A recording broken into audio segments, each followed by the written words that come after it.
հիմա այդպիսի հարց հաղորդում կախված, թե արդյոք Հայաստանում բոլորին լսում են, բոլորին գաղտնալսում են, որովհետև ակնհայտ շատ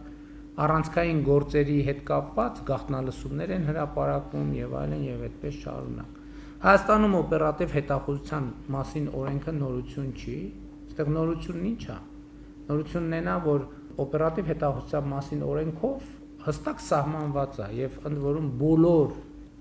ամենաժողովրդավարական երկրները ունեն այդ համակարգերը,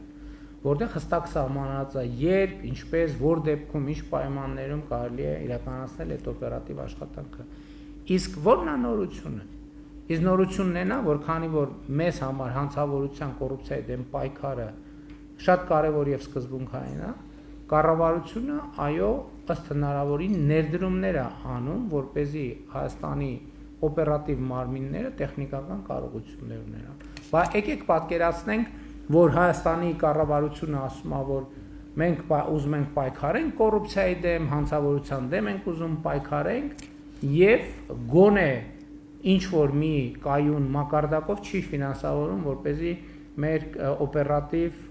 եւ քննչական մարմինների տեխնիկական կարողությունները զարգանան։